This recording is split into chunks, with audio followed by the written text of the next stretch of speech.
हम ये कह रहे हैं जिस मस्जिद की ये खुदाई करने की बात कर रहे हैं, अगर थोड़ा सा और गहरा खोदेंगे तो तथागत बुद्ध मिलेंगे। अयोध्या के अंदर जिस जमीन पर श्री राम का मंदिर बनाया है, अगर उस मंदिर की खुदाई करेंगे तो तथागत बुद्ध मिलेंगे।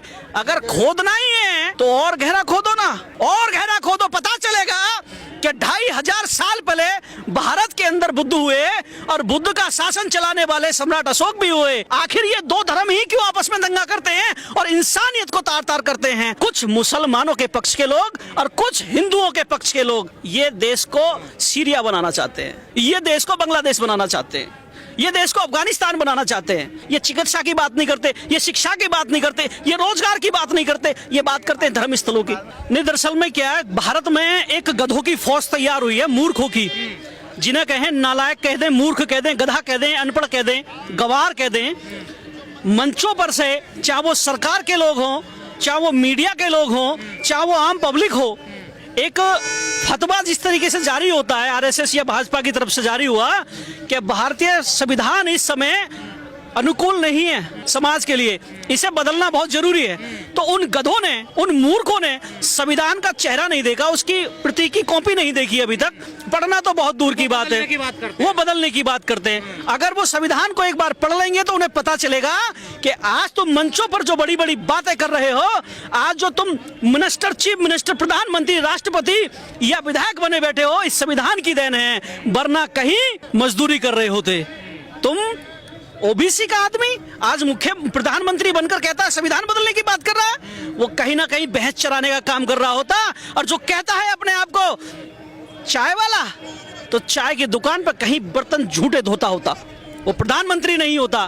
तो अगर संविधान की बदौलत बना हुआ है, गरीब माँ का बेटा प्रधानमंत्री। हाँ, लेकिन उन्हीं का ही सलाहकार जो आज इस दुनिया में नहीं है, उसने ये शुरुआत की कि भारतीय संविधान को बदल देना चाहिए।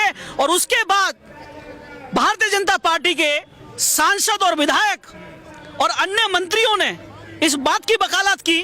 और तो और कमाल की बात यह है कि आप प्रदेश के जो मुख्यमंत्री हैं, उत्तर प्रदेश के योगी आदित्यनाथ साहब, उनके टेबल पर, मुख्यमंत्री की टेबल पर मनुस्मृति के मुख्यमंत्री बैठे हैं और टेबल पर मनुस्मृति रखी है, उसके फोटो वायरल हुए। ये कितने शर्म की बात हो सकती है? एक प्रदेश का मुख्यमंत्री मनुस्मृति के तहत प्रदेश को चलाएगा, शपथ लेता है संविधान की, बातें करता है संविधान की, लेकिन काम कर रहा है मनुस्मृति के हिसाब से। लेकिन गौतम जी, किन लोगों को दिक्कत हो सकती है?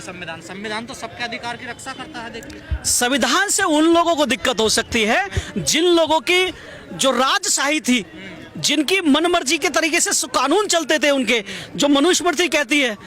आप देखो ना कितने घटिया और कितने घिनौने मनुस्मृति के वो थे जो धार्मिक पुस्तकों तक पहुंच गए। ढोल गवार शूद्र पशु नारी सकल सदा ताड़ना के अधिकारी, ऐसी मनुस्मृति इतनी घृणा तक उसे उठाकर उन्होंने धार्मिक पुस्तकों में उसे अंकीकृत कर दिया। तो ये कितने घृणित हो सकती है मनुस्मृति, जिसका मूल नाश करके भारत का संविधान बना। आज उस संविधान को समाप्त करने के लिए वही सामंतवादी ग्रंथों की अब बात क्यों होती है? ये तो जब संविधान लागू हो गए तो खत्म हो गए ना अपना। बात इसलिए हो रही है गजेंद्र भाई कि जब मुख्यमंत्री जी के कार्यालय के फोटो आते हैं तो उनकी टेबल पर मनुस्मृति रखी हुई होती है उस फोटो के अंदर। तो क्या मनु के विधान से चलाना चाहते हैं वो लोग? आपको लगता नहीं उत्तर प्रदेश के अंदर क्या चीजें चल रही हैं? जब भारतीय संविधान लागू हुआ तो चाहे मंदिर थी या मस्जिद था, मजार थी या चामड़ थी, वो सब जिस व्यवस्था में स्थापित है वही रहेगी। लेकिन आज हम इस दलित प्रेरणा स्थल पर खड़े हैं जो बहन जी ने बनाया है, अगर खुदाई करके देखें तो यहाँ पर भी ये चामड़ सिद्ध कर देंगे, मंदिर सिद्ध कर देंगे। अगर हमें कोई डर नहीं है, हम ये कह रहे हैं जिस मस्जिद की ये खुदाई करने की बात कर रहे हैं, अगर थोड़ा सा और गहरा खोदेंगे तो तथागत बुद्ध मिलेंगे। अयोध्या के अंदर जिस जमीन पर श्री राम का मंदिर बनाया है, अगर उस मंदिर की खुदाई करेंगे तो तथागत बुद्ध मिलेंगे।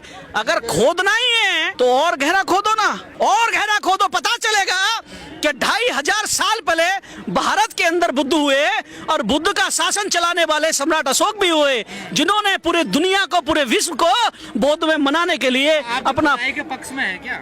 बिल्कुल, अगर उन्हें खोदने से मंदिर मिल सकता है तो बुद्ध विहार भी मिल सकता है, तथागत की प्रतिमा भी मिल सकती है। जिस तरीके से अयोध्या के अंदर मिली थी, जब वहां पर खुदाई की गई तो वहां पर 2,000-2,500 साल पुराने बौद्ध स्तूप मिले, तथागत की प्रतिमाएं मिली, वो इतिहास किसने बर्बाद किया, उसे किसने जमीन में धकेला, ये सवाल है।